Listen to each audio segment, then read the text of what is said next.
Hey everybody, Sharon here from VidGamiac.com. Here we are today back in the Left Behind update for Dead by Daylight, going for the Left 4 Dead achievement. This one's going to be done from the survivor side. It is to be the last survivor alive in a game, fix the last generator, and also escape through the exit gate. So which one of these you want to make sure you start up the game? So the trick to making this achievement a lot easier is, first off, which one of these you want to make sure you establish where both of the exit gates are, and then which one of these you want to make sure you try to locate all of the generators that are going to be closest to each of the gates. Then what you want to do is you want to make sure you get on these generators and you want to make sure you start repairing them. The key to this, though, is making sure you do not finish the repair. Instead, what you want to do is you want to make sure you fill up the repair bar as high as it can go without actually completing the generator. The reason for this is when we do need to complete these generators, we can just hop on them and then fix them in only a few seconds rather than stay on the generators and leave ourselves vulnerable when the game gets tough. So just make sure you get on a generator and make sure you just fill up the bar as high as it can go right before it is going to be completed. You're only going to need a single generator like this in order to get the strategy to work. However, having a couple is going to help, as having backups is always nice. So make sure if you can, and if the killer hasn't gone on to your position yet, make sure you just move to the other generators. Remember to prioritize the ones that are going to be closest to either one of the exit gates, and this way we should have a good position for later on. Meanwhile, you kind of have to juggle this while also not supporting your teammates. So if someone gets popped on a hook, make sure you don't go in for the rescue. And the reason for that is you are going to need all of your teammates to be eliminated by the time we get to the end game. So just make sure you don't save anyone if they get popped on any hooks. Hopefully you don't feel too bad about this. But at some point, you are going to need all three of your teammates to either be sacrificed, die, or disconnect.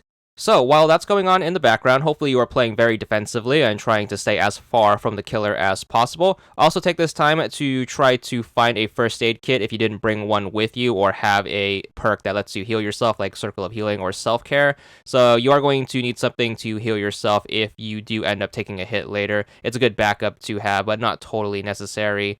And then you can also try to help your teammates out a little bit, so make sure you do that. But always remember to leave if the situation starts to get too sticky. Say the killer is going to be closing in on your position. Again, you do have to play defensively and then hope that your teammates also get eliminated. But you also want to make sure they complete as many generators as they can, because we are going to need as many generators fixed later to make the end game a lot easier on us. So hopefully the game strikes out a nice balance where you get enough generators fixed by the time you get to the last survivor, and then all of your teammates end up getting sacrificed. When it's down to you and the last teammate left, you are going to want to play super defensively here. Make sure you stay away from the killer at all times, but also hope that your last teammate doesn't end up fixing all of the generators by themselves, and then hopefully we are able to get into the last bit of the game.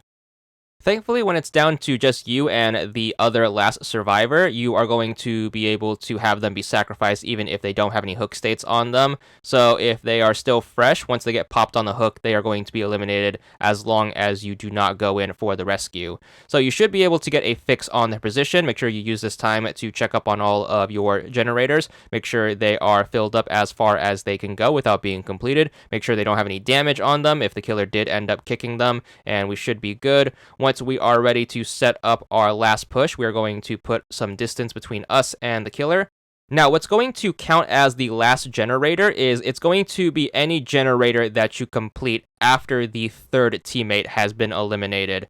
So if you still need one generator left, obviously that's going to be the generator that's going to count towards the achievement. However, if there are still multiple generators needed in order to be repaired, what's going to count is the first one that you repair as soon as the last player other than yourself is eliminated, but before the killer can find the hatch and close it. So if you still have multiple generators still left in the game, what you can do is as soon as the last player gets eliminated, just make sure you hop on any one of our near completed generators, make sure you fix that, and then you should be good for the achievement to count. So if you happen to still have other generators left when the hatch pops up, even if the killer shuts the hatch to force the end game countdown, you can still escape through one of the exit gates and still have that count towards the achievement. So don't worry about that.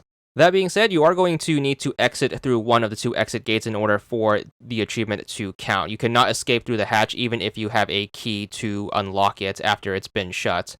Personally, I'm going to find the hatch method a lot easier. Obviously, if you repair the last generator, you are going to give away your position to the killer. So make sure if you have a generator repaired after the last player had been eliminated, you should be good for the achievement. Just make sure you let the killer shut the hatch, and that way you can go straight for the exit gate. It should also buy you some time, and the killer is not going to be privy to your location. If that was not the case, just make sure you fix the last generator, and then make sure you head straight for one of the 2 exit gates. You kind of have to do that little shuffle between the 2, so try to be as stealthy as you can. Make sure you try to repair one exit gate, and if you hear the killer's terror radius approach you, make sure you quietly make your way to the opposite one. Hopefully you should be able to give the killer the slip and then manage to pull the exit gate off. This is going to take a little bit of luck, though. If you can get super lucky, you can be on one exit gate as the killer goes for the opposite one, and that way you have as much time as possible to try to get this one open. But if not, you are going to have to sneak to the opposite one and possibly dance back and forth between the 2. But hopefully you should be able to pull off the stealthy escape, and then once you manage to make the escape, being the last person in the game alive, you should be good for the achievement as long as you got through that little last generator problem. But once we do hit the results screen after making our grand escape, we should be good for our achievement. Very tough achievement, so best of luck to you. But there it is, 10 gamer score for this one, and that's all there is to it.